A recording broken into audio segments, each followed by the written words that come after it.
Bismillah, Bismillahirrahmanirrahim. Assalamualaikum warahmatullahi wabarakatuh. Alhamdulillah, wassalatu wassalamu ala rasulillah wa ala alihi wassabihi wa walah la hawla wa la quwwata illa billah. Asyhadu an la ilaha illallah wa asyhadu anna Muhammadan abduhu wa rasuluhu la nabiyya ba'da. Allahumma shalli wa sallim wa barik ala sayyidina Muhammadin wa ala alihi wa ashabihi ajmain, amma ba'd. Alhamdulillah, ikhwafillah rahimakumullah. Insyaallah pada kesempatan kali ini saya ingin menyampaikan satu amanah, yaitu terkait dengan KKP yang temanya adalah tentang peran generasi muda di masa dakwah jahar. Izinkan saya untuk men-share screen. Khatibillah, ini temanya mengenal peran kaum muda dalam dakwah jahar. Ketika bicara tentang mengenal peran kaum muda di dalam dakwah jahar, maka yang dimaksud adalah dakwah jahar di masa awal Islam atau di masa Rasulullah Muhammad SAW. Khatibillah, sedikit saja hanya sebagai sebuah kilasan ya, bahwa sesungguhnya dakwah Islam itu terbagi menjadi 3 periode. Periode pertama adalah periode Syariatud dakwah wa Syariatud tanzim. Ini ada di fase Mekah sampai tahun 6 kenabian. Ya. Lalu kemudian periode yang kedua adalah periode Jahriyatud dakwah wa Syariatud tanzim. Ini ada di periode Mekah masih, tapi setelah tahun ke-6 kenabian hingga sebelum hijrah. Dan periode yang ketiga yaitu periode Jahriyatud dakwah wa Jahriyatud tanzim, atau kadang juga disebut sebagai periode Iqamatud daulah, dan ini ada di fase Madinah. Nah, ikhwati fillah, ketika bicara tentang mengenal peran generasi muda di fase dakwah jahar, maka yang dimaksud adalah kita bicara tentang periode yang kedua. Dan ketika kita bicara tentang periode yang kedua, ikhwati fillah, maka titik balik pertama dakwah Islam itu ada di periode ini. Ya, jadi titik balik itu ada 2 kali. Satu titik balik pertama di periode kedua ini, ya, ketika dari dakwah sembunyi-sembunyi menuju dakwah terang-terangan, dari dakwah sirriyah menuju dakwah jahriyah. Kemudian nanti titik balik keduanya sekaligus titik balik klimaksnya itu di fase Madinah, ya, di mana bukan sekedar menjaharkan dakwah tapi juga kepada bagaimana menegakkan daulah. Nah, khatibillah, puncak dari periode kedua ini atau titik balik pertama ini, dakwah jahriyah ini, puncaknya adalah ketika masuk Islamnya 2 orang pemuda di masa itu, ya, yang nantinya dia akan menjadi sebagai 2 kaki yang menopang tubuh mungil Islam pada saat itu. Ya. Dan 2 orang pemuda ini mereka adalah Hamzah bin Abdul Muttalib dan Umar ibn Khattab.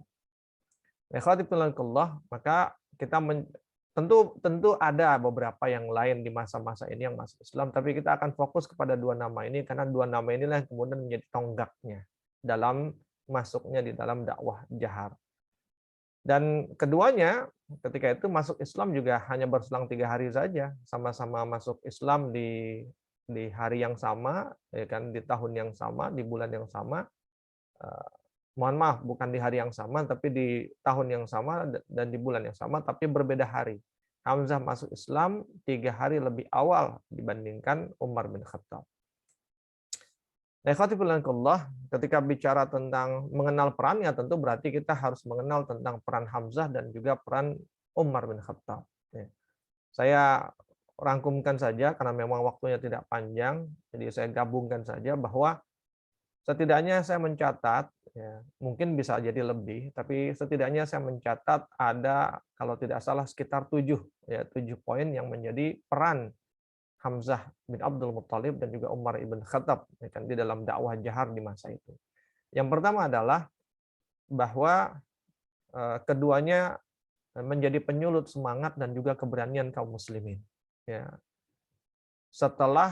Sebelumnya, ya, ketika sebelum keduanya masuk Islam, di mana kaum muslimin berada di dalam ketakutan, ya, karena adanya penyiksaan dan juga penindasan kepada mereka. Jadi kenapa disembunyikan keislamannya? Karena begitu ketahuan, maka mereka akan mendapatkan penindasan, mendapatkan penyiksaan, bahkan sampai terjadi yang namanya pembunuhan. Sebagaimana diungkapkan oleh sahabat Rasulullah pada saat itu tentang masuk Islamnya Hamzah dan juga Umar ini, ya,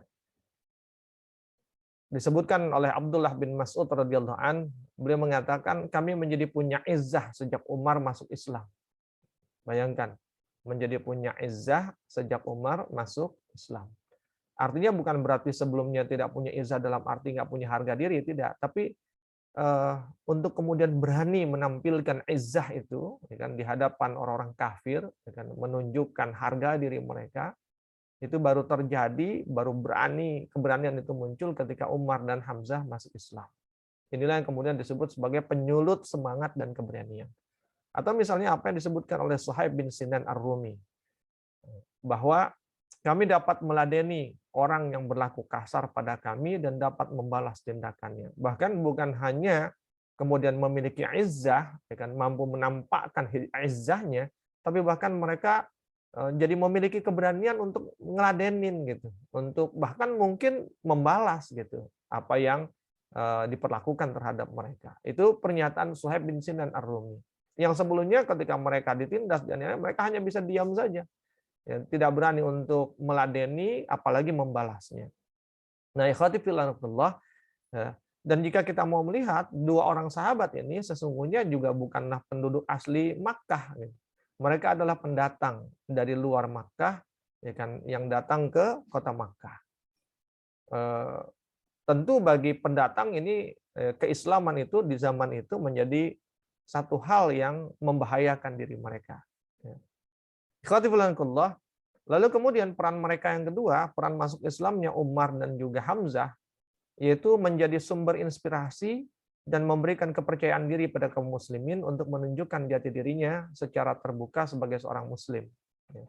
Jadi bukan hanya menyulut keberanian, ya kan, dan tapi juga menjadi inspirasi bagi kaum muslimin, ya kan, memberikan kepercayaan diri untuk menampilkan keislamannya yang sebelumnya disembunyikan, ya kan, ditutupi. Tapi setelah masuk Islamnya Umar dan Hamzah, mereka menjadi percaya diri untuk menunjukkan isyhadu bi anna muslimun. Ya. Jadi untuk menunjukkan tentang keislaman mereka, bahwa mereka sudah menjadi seorang muslim. Ya. Lalu kemudian yang ketiga, ya, bahwa masuk Islamnya Umar dan Hamzah ini juga menjadi oase bagi kaum muslimin. Ya.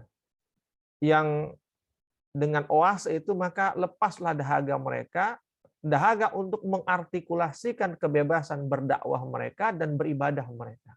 Jadi bukan hanya sekedar menyatakan identitas dirinya sebagai muslim, tapi kemudian juga mereka menunjukkan, ya, mengartikulasikan dakwahnya, ya, menyampaikan ajaran agamanya, dan bahkan kemudian secara terbuka menunjukkan ibadahnya. Sehingga kaum muslimin yang tadinya menyembunyikan keislaman, bahkan menyembunyikan ibadahnya, maka sejak saat itu mereka berani menampakkan secara terang-terangan, ya kan, tanpa rasa takut. Bukan hanya menunjukkan saya ini muslim, tapi kemudian menjadikan Islam itu sebagai sesuatu yang dibanggakan, ya, disampaikan, ditularkan, didakwahkan, ya kan? Dan mereka menunjukkan aplikasi dari keislaman mereka dalam bentuk ibadah. Ikhwati fillah, dan ini juga terlihat di dalam ungkapan masih sahabat yang sama, yaitu Abdullah bin Mas'ud dan juga Suhaib bin Sinan Ar-Rumi. Ketika Abdullah bin Mas'ud mengatakan, kami tidak dapat sholat di sisi Ka'bah hingga Umar masuk Islam. Artinya apa? Sebelum Umar masuk Islam, mereka tidak berani, mereka tidak bisa menunjukkan ibadah mereka, menunjukkan dengan cara melakukan sholat di Ka'bah. Tapi begitu Umar masuk Islam, mereka berani untuk menampakkannya. Atau misalnya ketika Suhaib bin Sinan Ar-Rumi mengatakan, ketika Umar masuk Islam, maka muncullah Islam, tampaklah, kelihatanlah Islam, dan dakwah kemudian dilakukan secara terang-terangan. Kami juga bisa duduk di sekitar Ka'bah dalam beberapa halaqah atau pertemuan dan kemudian takwaf di Ka'bah. Bayangkan, bukan hanya mereka kemudian berani menampakkan diri, tapi bahkan mereka mereka membuat halakoh di depan Ka'bah. Mereka pun juga ikut melakukan tawaf di depan Ka'bah. Berani untuk menunjukkan aktivitas-aktivitas ibadah kaum muslimin pada saat itu. Lalu yang keempat, ikhwati fillah, di antara peran Umar dan juga Hamzah ketika mereka masuk Islam di dalam dakwah jahar ini, ya kan, masuk Islamnya mereka itu memunculkan kekhawatiran, jadi menumbuhkan kekhawatiran di kalangan kaum musyrikin. Bahkan, ikhwati fillah, bahkan ketika Umar dan Hamzah itu masuk Islam, sosok Abu Jahal itu bahkan sudah berpikir bahwa setelah ini maka pertempuran tidak akan pernah bisa dihindarkan. Akan sulit sekali menghindarkan terjadi pertempuran antara Muhammad dan pengikutnya dengan kaum Quraisy. Yang sebelumnya tidak terfikirkan akan terjadi pertempuran. Kenapa? Karena kaum muslimin lemah. Tapi begitu dua orang Umar dan Hamzah masuk Islam, seakan ada kekuatan, dan kekuatan itu kemudian memicu kekuatan kaum muslimin yang lainnya, sehingga mereka cukup pede untuk menunjukkan, berani untuk memberikan dalam tanda petik perlawanan, walaupun belum perlawanan secara terbuka, sebagaimana nanti di fase Madinah. Nah, ikhwati fillah, dan ketika bicara memunculkan kekhawatiran, maka ini sampai di sini dia babnya masih bab-bab dampak psikologis ya.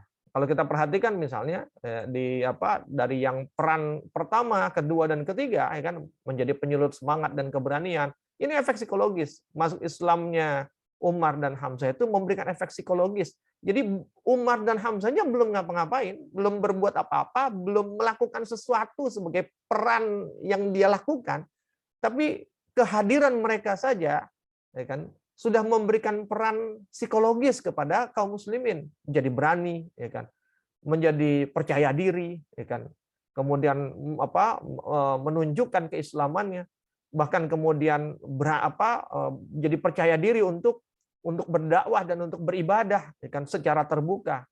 Bahkan sampai efek psikologis itu pun juga menimpa orang-orang kafir Quraisy, di mana dengan masuk Islamnya mereka berdua, mereka jadi khawatir ini bakal terjadi pertempuran dan kaum muslimin memiliki kekuatan. Nanti kalau kita buka di dalam surat Al-Anfal ayat ke-60, kan Allah mengatakan wa'idul lahum mastata'tum min quwwati wa min ribatil khair tuhibuna bihi aduwwallah wa aduwwakum wa akharina min dunihim la ta'lamunahum Allahu ya'lamuhum. Allah katakan siapkanlah segala kekuatan yang kalian miliki, dari mulai kuda-kuda perang ditambatkan, yang tujuannya tujuan persiapan itu adalah dalam rangka turhibuna bihi aduwallahi wa aduwwakum, memberikan rasa gentar, rasa takut, rasa khawatir kepada musuh-musuh Allah dan musuh-musuhmu, wa aduwwakum wa akharina min dunihim, dan yang selain mereka, artinya yang nggak kelihatan, yang nggak menampakkan permusuhannya, tapi sesungguhnya mereka memusuhi. Walaupun kaum muslimin tidak show of force, tapi dengan masuknya Hamzah dan Umar ini, itu menjadi show of force, tanpa disadari, kepada orang-orang kafir Quraisy, sehingga kemudian mereka melihat ada potensi kekuatan yang dimiliki oleh kaum muslimin, sehingga kemudian mereka khawatir dengan hal itu. Bahkan kalau kita buka di dalam ayat-ayat Allah, kan jelas bahwa di antara sebab kekalahan orang-orang kafir di dalam pertempuran-pertempuran itu adalah karena Allah tanamkan, Allah tiupkan rasa takut di dalam hati mereka. Jadi munculnya rasa khawatir dan rasa takut itu menjadi kata kunci dari kemenangan. Dan masuknya Umar dan Hamzah ke dalam Islam menjadi kunci dari kemenangan itu, karena hadirnya mereka di dalam Islam menyulutkan kekhawatiran dan ketakutan di dalam hati orang-orang kafir. Lalu yang kelima, ikhwati fillah, bahwa hadirnya mereka menjadi seorang muslim itu menjadi pelindung bagi Rasulullah sebagai qiyadah dakwah pada masa itu. Di masa-masa genting, di masa-masa di mana pada saat itu sudah sering terjadi upaya pembunuhan atau upaya-upaya menyakiti Rasulullah SAW. Bahkan sudah beberapa kali terjadi. Sebagai contoh adalah misalnya terjadi pada saat ketika Hamzah menjadi sabab Hamzah masuk Islam itu karena terjadi penganiayaan, terjadi penyiksaan terhadap Rasulullah SAW oleh Abu Jahal. Ketika ketika itu Rasulullah sedang berada di Bukit Sofa, kemudian Abu Jahal memakinya, ya, menghina-hinakannya, bahkan kemudian menyakitinya dengan, bahkan disebutkan dengan sebuah batu dipukul hingga berdarah dahinya. Dan Rasulullah tidak membalas, tidak melakukan perlawanan. Lalu ditinggalkan oleh Abu Jahal, ya, dia berkumpul di samping sisi Ka'bah dengan teman-temannya.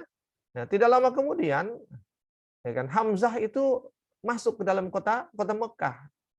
Dari mana? Dari berburu. Karena kesenangan dan hobi Hamzah itu adalah berburu, dan berburunya bukan sekedar berburu kijang, berburu rusa, apalagi berburu kelinci, tapi berburunya berburu singa. Dan ini dikenal oleh orang-orang Mekah bahwa Hamzah itu adalah pemburu ulung, ya kan? Dan karena dia pemburu berarti dia ahli panah dan ahli pedang. Dia kuat, dia tangkas, dia pemberani, dan dia ditakuti. Nah, ketika itu Hamzah masuk ke kota Mekah, seperti biasanya Hamzah itu kalau dia selesai berburu, dia akan tawaf di kota Mekah, di Ka'bah. Namun ketika dia masuk kota Mekah, dia dihadang oleh salah seorang wanita, ya, yang dia merupakan budak wanita dari Abdullah bin Jada'an. Ya. Apa kata budak milik Abdullah bin Jada'an ini? Wahai Hamzah. Dia juga punya nama lainnya itu Abu Imarah. Wahai Hamzah, jika seandainya engkau mengetahui apa yang baru saja terjadi, jadi budak wanita ini melihat, menyaksikan peristiwa Rasulullah dihina dan disakiti. Dia mengatakan, jika seandainya engkau mengetahui apa yang baru saja terjadi, maka aku yakin engkau akan marah. Lalu Hamzah bertanya, apa yang terjadi? Baru saja kan Abu Jahal, ya kan, dia memaki, dia menghina, bahkan dia menyakiti keponakan Muhammad. Bukan main marahnya Hamzah pada saat itu, maka kemudian segera Hamzah, ya kan, mencari Abu Jahal dan menemukan Abu Jahal di sisi Ka'bah.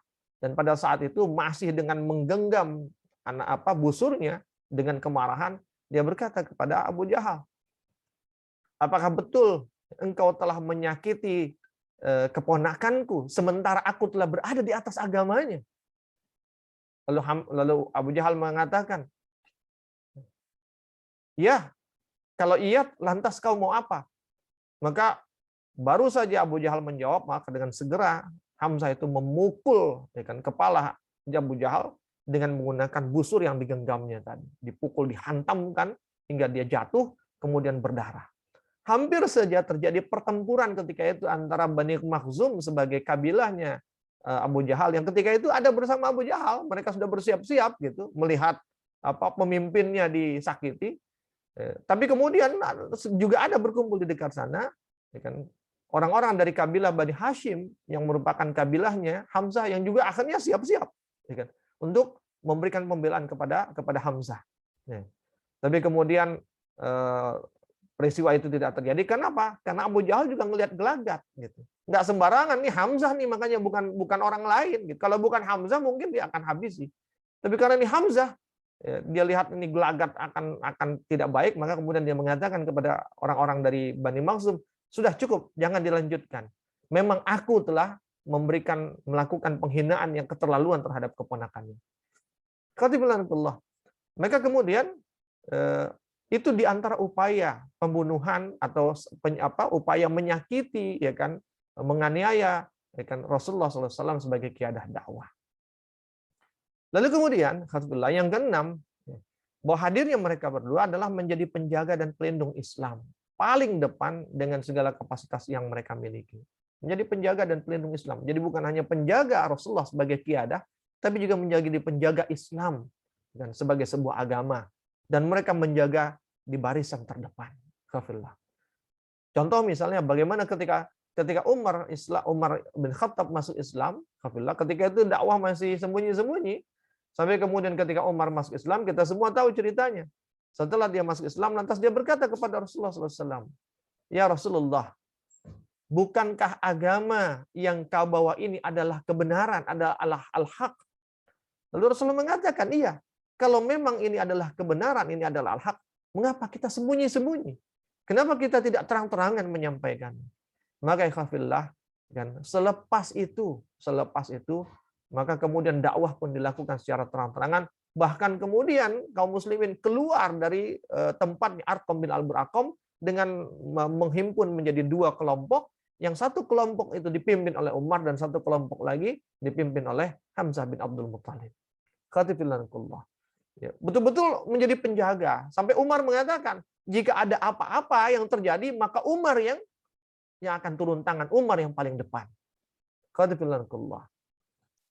Itu dan masih banyak kisah-kisah lain yang menunjukkan bahwa hadirnya Umar dan juga Hamzah itu menjadi pelindung Islam. Bahkan secara khusus misalnya kalau kita lihat di dalam perang Badar dan dalam perang Uhud gitu, maka Hamzah adalah yang memiliki peran di dalam kepemimpinan di dua perang itu. Dia menjadi jenderal lapangannya. Bahkan ketika sebelum perang itu biasanya selalu ada perang tanding antara perwakilan Muslim dengan perwakilan kafir. Maka selalunya Hamzah yang turun menjadi perwakilannya untuk perang tanding tadi. 1 lawan 1. Khafillah. Tidak satu pun di dalam perjalanan Islam melainkan mereka berdua selalu tampil. Lalu yang ketujuh, menjadi peran keduanya ini adalah menjadi anasir inti, menjadi unsur-unsur inti di dalam dakwah Islam ketika di awal kebangkitannya. Tidak ada satupun event sejarah Islam kecuali mereka berdua memiliki peran dan bahkan menentukan di dalam peran itu. Itulah ketujuh, peran yang bisa kita lihat secara kasat mata dari masuk Islamnya seorang Umar dan seorang Hamzah di dalam Islam di fase kedua atau di periode kedua dari dakwah ini, yaitu periode dakwah jahriyah. Nah, tapi kemudian ikhwafillah, dari keduanya pun kita banyak mengambil hikmah dan pelajaran. Apa di antaranya? Ikhwafillah. Yang pertama bahwa ikatan primordial atau ikatan kesukuankah, karena adatkah, karena darah, karena kebangsaan, karena keluarga, kadang itu lebih kuat daripada ikatan agama. Ini nampak dari bagaimana ketika masuk Islamnya seorang Hamzah bin Abdul Muttalib. Jadi ketika Hamzah melakukan pembelaan kepada Rasulullah yang baru saja disakiti oleh Abu Jahal itu, sesungguhnya kemarahan Hamzah dan pembelaan Hamzah itu bukanlah kemarahan dan pembelaan karena iman. Hatta bahkan ketika dia mengatakan, berani-beraninya engkau menyakiti keponakanku sementara aku sudah berada di atas agamanya. Maksudnya dia sudah masuk Islam. Padahal sebelumnya Hamzah belum pernah mengucapkan 2 kalimat syahadat dan belum pernah menyatakan keislamannya di hadapan Rasulullah SAW. Tapi pembelaan dia terhadap Rasul, Rasul ini bukan hanya keponakan, tapi Rasul ini juga saudara sepersusuan Hamzah. Kenapa? Karena mereka secara usia itu sama. Mereka lahir di waktu yang berdekatan, kemudian disusui juga oleh ibu susu yang sama. Jadi walaupun keponakan tapi sekaligus saudara sepersusuan, lahir besar pun bersama, teman main bersama, sehingga mereka berdua saling kenal dan punya ikatan yang sangat kuat. Banyak sekali ikatan sebagai satu kabilah Bani Hashim, ikatan sebagai paman dengan keponakan, dan ikatan sebagai saudara susu, dan ikatan sebagai teman bermain. Jadi dekat sekali hubungannya. Dan pembelaan yang diberikan Hamzah itu semata karena itu sesungguhnya.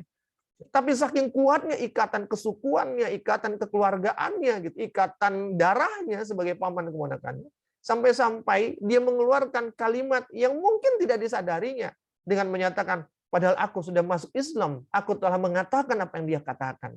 Itu ungkapan dia kepada Abu Jahal pada saat itu. Dan setelah peristiwa itu pun Hamzah sempat agak menyesali, kenapa aku berkata seperti itu.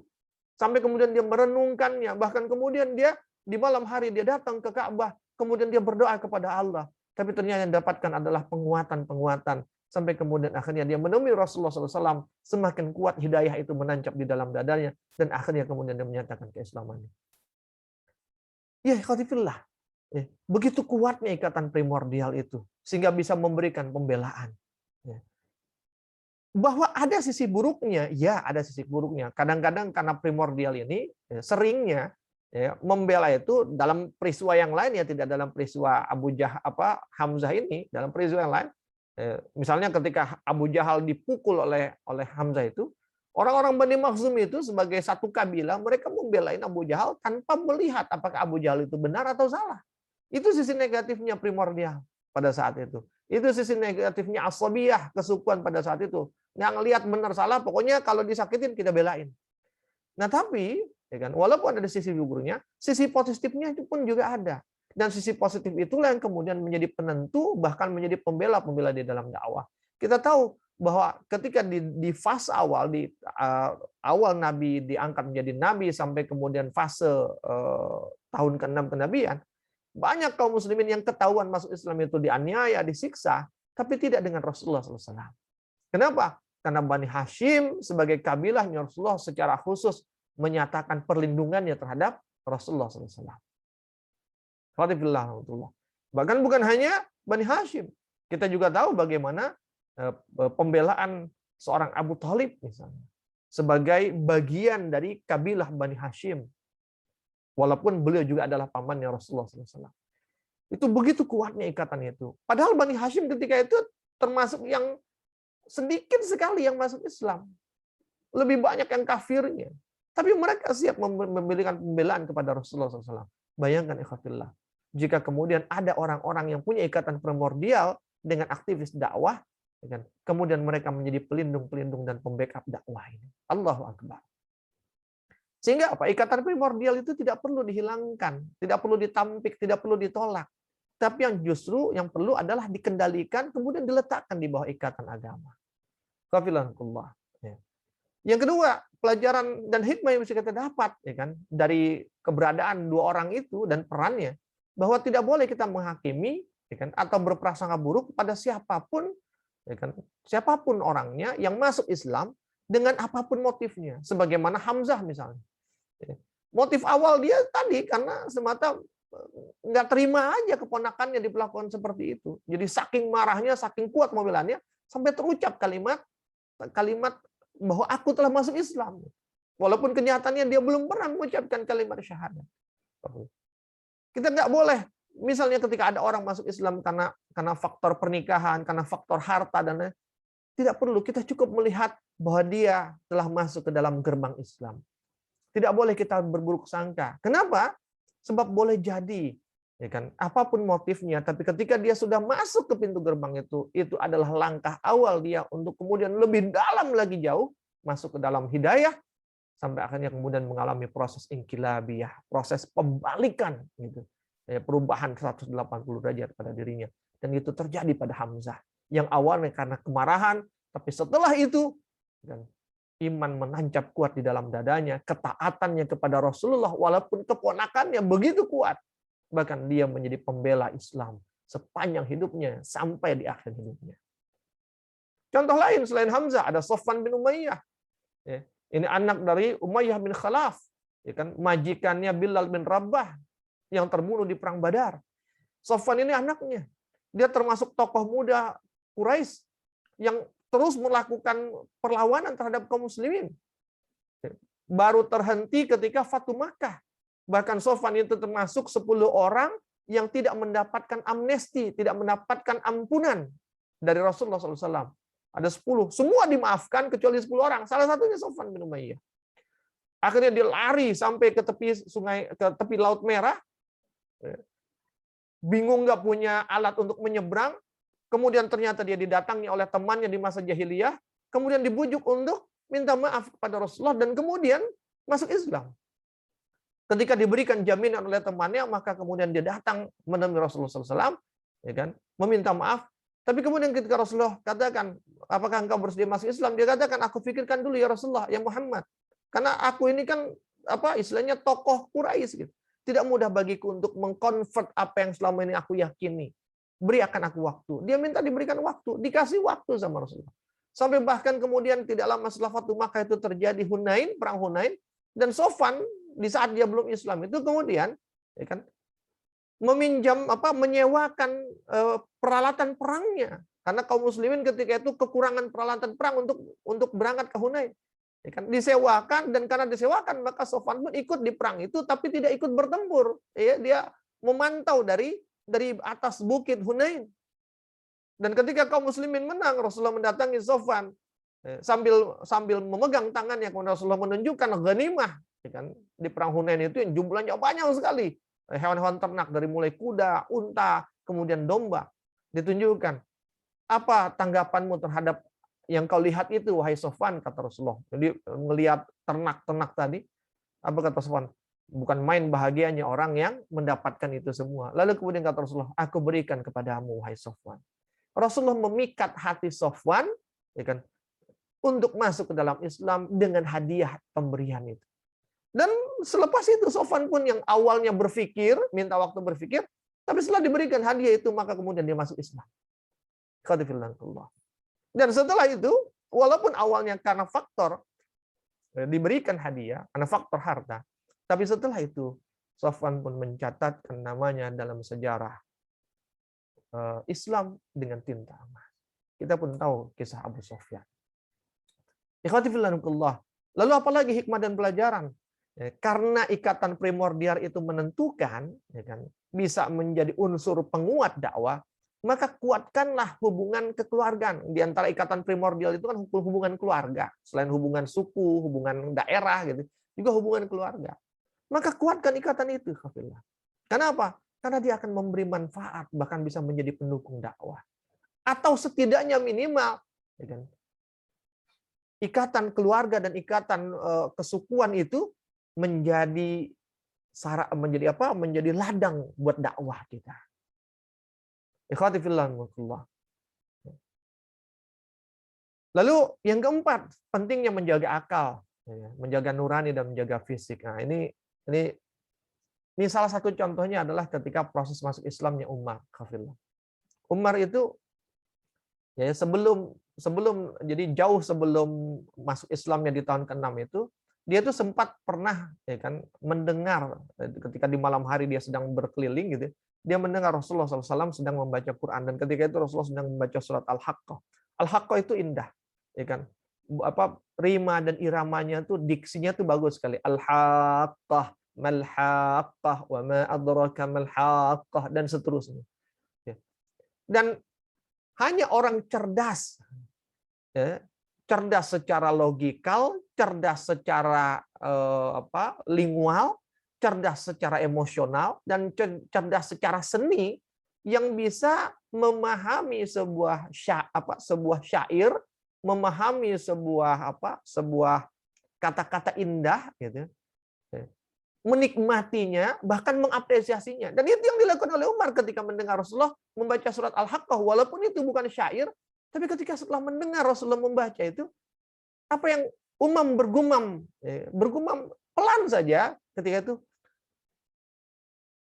alangkah kata dia, pantas saja Muhammad, ya, dikatakan seorang penyair. Karena apa? Apa yang keluar dari lisannya itu indah sekali, gitu. Tapi kemudian ketika dia bergumam seperti itu, tiba-tiba bacaan Rasulullah sampai di ayat 41 di surat Al-Haqqah. Wa ma huwa biqauli syair qalilan ma tu'minun. Wa ma huwa, dan tidaklah, ya kan, Quran itu, ya kan, atau tidaklah Quran itu perkataan seorang penyair. Biqauli syair qalilan ma tu'minun, sedikit sekali di antara kamu yang beriman. Mendengar ayat itu dibacakan, kaget Umar. Kok dia bisa tahu apa yang ada pada gumamanku, gitu. Karena Umar kan bergumam, indahnya syair ini, bagus benar syair, pantas dia dibilang penyair Muhammad, bagus. Tiba-tiba Rasulullah membacakan ayat itu, dan tidaklah Quran itu perkataan seorang penyair, bukanlah sebuah syair. Kaget Umar, kok dia bisa tahu gumamanku? Maka kemudian Umar berkata, oh, pantas dia dikatakan sebagai tukang tenung. Dia bisa tahu isi hatiku, kata Umar. Dan ketika Umar habis berkata seperti itu, sampai di ayat berikutnya, ayat ke-42. Wala biqauli kahin qalilan ma tazakkarun. Dan tidak juga, ya kan, dia adalah seorang tukang tenung atau perkataan tukang tenung, ya kan, qalilan ma tazakkarun, dan sedikit sekali di antara kalian yang mengambil pelajaran. Khatifillah, ya. Itu menunjukkan kecerdasan Umar. Atau misalnya ketika bicara nuraninya, ya, ketika dia dalam proses masuk Islamnya, ketika dia sampai di rumah adiknya, ya kan, Fatimah binti Khattab gitu, yang niatnya mau ngegerebek gitu, sampai kemudian akhirnya dia dapat lembaran suhuf berisi surat Toha itu, dan ketika dia baca Toha ma anzalna 'alaikal Qur'ana litashqa illa tazkiratan liman yakhsha, tanzilul mimman khalaqal arda was samawatil ula. Ketika dibacakan itu, ya kan, tersentuh Umar, bahkan sampai terduduk dia, seakan-akan lemah, lunglai kakinya, terduduk dia membaca ayat itu, dan kemudian terucap di dalam dari lisannya, ma'ajmala hazal kalam. Alangkah indahnya kalimat ini, kata Umar. Dan ketika mendengar ungkapan Umar itu, maka kemudian Khabbab bin Al-Arat yang ketika itu bersembunyi, karena dia yang sedang mengajarkan Fatimah binti Khattab dan suaminya Sa'id bin Zaid, karena dia dikenal sebagai murabbinya umat, Khabbab bin Al-Arat gitu. Dia keluar. Kenapa? Karena dia berpikir, ini kayaknya Umar nih yang akan seperti doa Rasulullah SAW. Kenapa? Karena Khabbab pernah mendengar doa Rasulullah SAW. Rasulullah ketika itu berdoa, Allahumma a'izzal Islam bi ahabba rajulain bi Amr ibni Hisham au Umar ibn al-Khattab. Ya Allah, muliakanlah Islam dengan salah satu di antara dua orang yang paling kau cintai. Entah itu Amr ibn Hisham, ini adalah namanya Abu Jahal, ataukah Umar bin Khattab. Dan sepertinya, kata Khabbab, sepertinya Umar. Kenapa? Kelihatan nih tanda-tanda. Umar tuh nuraninya baik sekali, Khafillah. Walaupun dulunya dia tukang menyiksa kaum muslimin, tapi ada pertentangan sesungguhnya di dalam dirinya. Sampai-sampai ketika di tahun ke-6 sebelum Umar masuk Islam itu, ketika kaum muslimin mau hijrah ke Habasyah, itu hijrah yang pertama, ya. Dan Umar tahu sebanyak 16 orang itu mau hijrah, dan salah satu di antaranya adalah seorang wanita, ya kan, dikenal dengan sebutan Ummu Jamil, ya. Ketika itu Umar melihat Ummu Jamil itu turun dari bukit, ya, tergesa-gesa, lalu ditanya sama Umar, kau mau ikut pergi wahai Ummu Jamil? Kau ikut tetap berangkat? Apa kata Ummu Jamil? Ya, aku tetap berangkat. Bagaimana mungkin kami tidak berangkat? Kalian menyiksa kami, kalian menindas kami, kalian tidak mengizinkan kami mempraktekkan agama kami. Lalu kemudian Umar sedih sebenarnya dengan kepergian mereka. Tapi kemudian akhirnya Umar katakan, Umar mendoakan. Kata Umar, semoga Allah memberikan keselamatan dalam perjalanan kalian. Dan ketika mendengar itu, Ummu Jamil kaget. Dan ketika dia menuju rombongan, sampai di rombongan ada suaminya di situ. Ya kan? Dia bercerita kepada suami, aku baru saja bertemu Umar. Dan sepertinya ada gelagat dia bisa masuk Islam. Dan saking nggak percayanya ketika itu kaum muslimin yang mau berangkat itu termasuk suaminya Ummu Jamil. Kenapa? Karena Umar itu tukang nyiksa kaum muslimin ketika itu. Sampai mereka berkata, apakah kau berharap Umar akan masuk Islam? Ketahuilah demi Allah, Umar tidak akan pernah bisa masuk Islam sebelum untanya masuk Islam. Sampai saking nggak mungkinnya, ya Khafillah. Sampai seperti itu.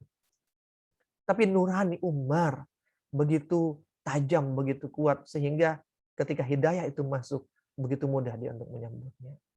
Dan juga penting menjaga fisik. Umar dan Hamzah adalah orang-orang yang menjaga kebugaran tubuhnya, kekuatan fisiknya. Dan justru kekuatan fisiknya itu yang kemudian memberikan manfaat kepada kaum muslimin. Ikhwati fillah, ya. Yang kelima, gaul dan berkarakter. Kita semua tahu Umar dan Hamzah adalah orang yang populer, dikenal, dan punya karakter yang khas, yang jarang dimiliki orang Mekah pada saat itu. Sehingga kalau disebut Umar orang tahu, disebut Hamzah orang kenal, dan orang kenal dengan keseganan, dengan penghormatan. Khafillah. Lalu yang keenam, ya kan, memiliki wahyu siasi. Ini terkait dengan ketika Umar berangkat mau membunuh Rasulullah SAW, ya, setelah 3 hari setelah Hamzah masuk Islam, dia berkesimpulan ini penyebab semua keriuhan, kericuan yang ada di kota Makkah ini Muhammad nih, harus dibunuh dia, baru akan kembali harmoni yang namanya kota Makkah ini. Maka ketika dia pulang, dia ambil pedangnya, kemudian dia bergegas, dia cuma tahu bahwa Muhammad pasti ada di salah satu rumah di Bukit Sofa. Maka dia menuju Bukit Sofa mau mencari sambil menghunus pedang. Di jalan dia ketemu dengan salah seorang sahabat dari Bani Adi juga, satu kabilah dengan Umar, namanya Nuaim bin Abdullah. Kemudian Nuaim berkata, "Hei Umar, mau ngapain? Ente buru-buru pakai bawa pedang segala." Apa kata Umar? "Aku ingin membunuh Muhammad." Kaget Nuaim ketika itu. Orang belum tahu keislaman Nuaim. Lalu kemudian Nuaim berkata, "Hei Umar," coba mengalihkan Umar. Apa kata Nuaim? "Apa kamu kira ketika kamu membunuh Muhammad lantas Bani Hashim akan membiarkanmu?" Ini sekaligus mungkin mau nakut-nakutin Umar. Tapi disinilah terlihat bahwa Umar tuh nggak punya kepentingan. Kepentingan dia cuma satu. Dia pengen bikin damai kota Mekah. Itu saja. Cuma dia salah menyimpulkan. Dianggap bahwa Rasulullah dan Islam itu menjadi penyebab hilangnya harmoni.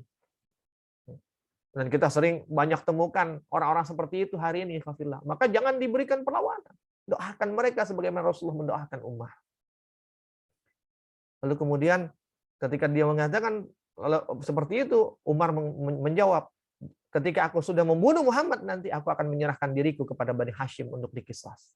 Ini menunjukkan bahwa Umar bukan karena kepentingan-kepentingan tertentu. Dia cuma pengen kalau Muhammad mati kan udah deh penyebab kekacauan hilang, maka akan damai lagi. Begitu. Maka pada saat itu kemudian melihat gelagat tidak baik ini, maka wahyu siyasi Nuaim itu muncul. Apa dia katakan? "Hei Umar, ngapain kamu ngurusin Muhammad? Ya, urusin adik kamu sendiri itu Fatimah." "Kenapa emang Fatimah?" "Fatimah aja udah ngikut Muhammad. Daripada kamu ngurusin Muhammad, mending urusin adik kamu." Marah Umar. Yang tadinya dia sudah berniat menuju Bukit Sofa, dia putar balik, dia menuju rumah Fatimah. Sampai kemudian kita tahu ceritanya, dan disitulah justru jadi diputar sedikit oleh Nuaim, tapi ternyata putaran yang dibuat oleh Nuaim untuk dia menuju ke rumah Fatimah, justru di rumah Fatimah lah itulah maka hidayah itu datang. Jadi seakan-akan Umar itu dia mendatangi hidayahnya. Yang ketujuh, memiliki wahyu da'awi. Wahyu da'awi. Punya punya melek terhadap dakwah lah. Orientasinya tuh selalu dakwah. Wahyu da'awi, pandangan-pandangan dakwah. Dan ini terlihat bagaimana langkah Fatimah dan suaminya. Di antara ketakutan dan kekhawatirannya, bahkan sampai dipukul kan keduanya berdarah oleh Umar. Tapi mereka masih mengatakan ketika Umar meminta suhuf, lembaran yang berisi surat Thaha itu, apa kata mereka? "Engkau tidak suci, wahai Umar. Agama dan suhuf ini suci. Jika engkau ingin membacanya, kau harus bersuci terlebih dahulu." Bayangkan, ini tanda hidayah. Umar yang keras begitu, dia mau disetir oleh adiknya, didakwahi oleh adiknya, "Bersucilah engkau." Maka dia kemudian mandi, dan setelah mandi dia baca surat Thaha itu. Dan setelah dia baca, luluh hatinya, lunak hatinya. Orang sekeras Umar, luluh hatinya, berurai air matanya ketika membaca surat Thaha. Maka mari kita bertanya kepada kita, sekeras apakah kita? Sehingga di dalam setiap tilawah kita, jarang sekali kemudian air mata itu menetes dari mata kita. Jarang sekali kemudian hati ini bertambah keimanannya. Sebagaimana Allah katakan, "Innamal mu'minuna allazina idza dzukirallahu wajilat qulubuhum wa idza tuliyat 'alaihim ayatuhu zadatuhum imana wa 'ala rabbihim yatawakkalun." Sekeras apa kita, ikhwafillah? Mari kita introspeksi. Kita tidak mungkin lebih keras dari Umar, tapi Umar yang lebih keras dari kita saja. Dia luluh, dia berderai air mata ketika membaca surat Thaha itu. Qafilahullah. Yang kedelapan, memiliki ketajaman firasat sebagaimana Khabbab yang bersembunyi tadi, dia takut sebenarnya, khawatir dengan Umar, tapi ketika dia ngelihat komentar Umar, dari komentar Umar, "Majmala hazal kalam," alangkah indahnya kalimat ini, surat Thaha ini, firasat Khabbab itu, ini kayaknya hidayah nih. Maka apa?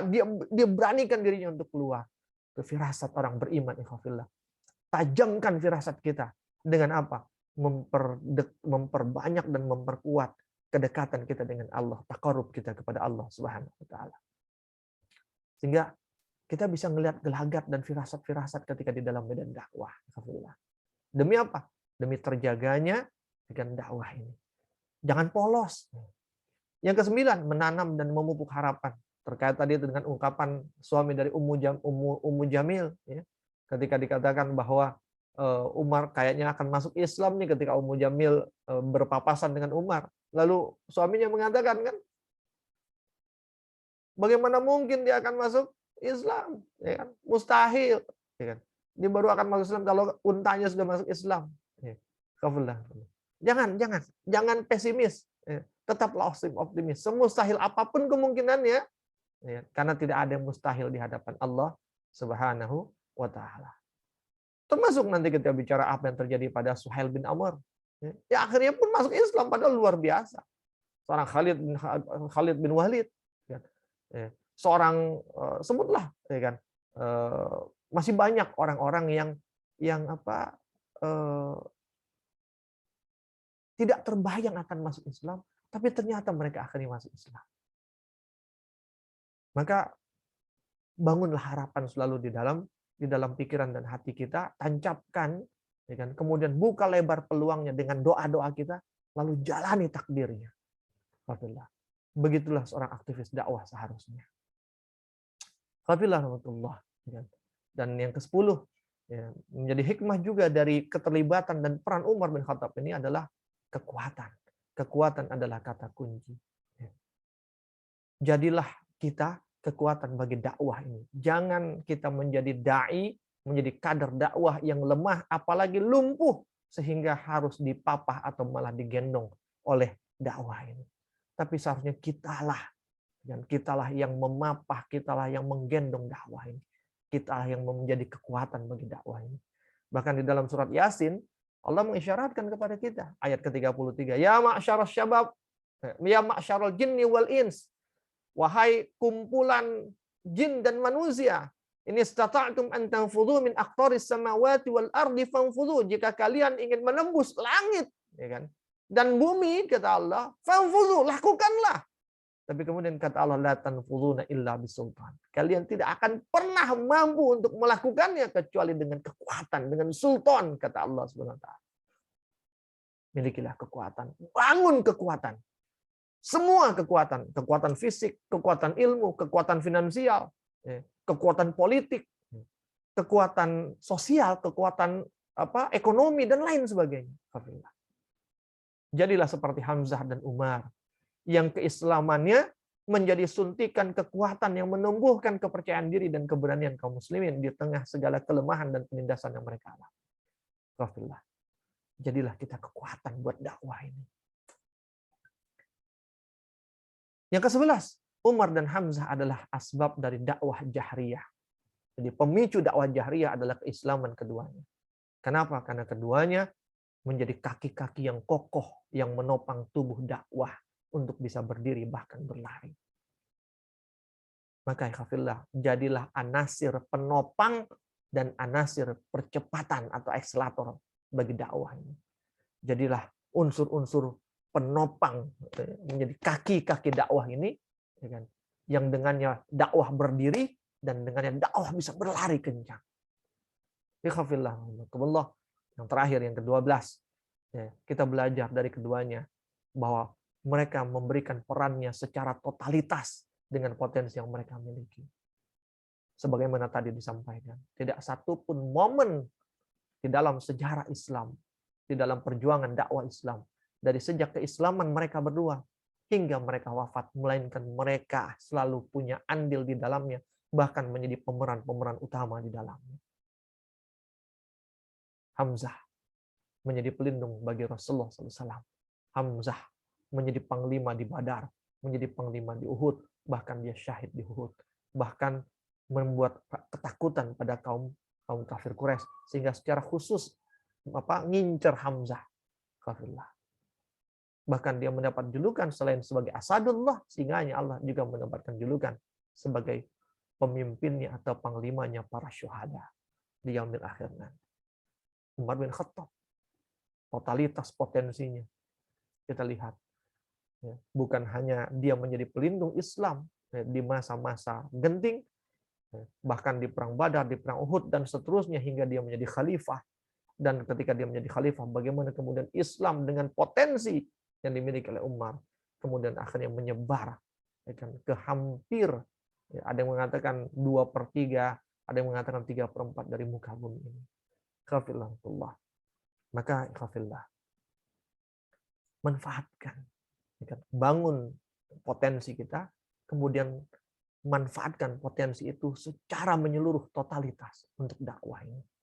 Maka insya Allah, ya, dakwah apa yang namanya li'ilai kalimatillah bukan hanya sekedar menjadi angan-angan dan harapan belaka, tapi dia menjadi sebuah kenyataan yang nyata, kenyataan yang terjadi di alam nyata.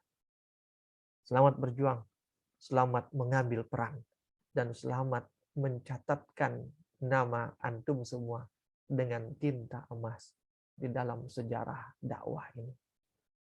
Wabillahi taufiq wal hidayah. Afu minkum. Assalamualaikum warahmatullahi wabarakatuh.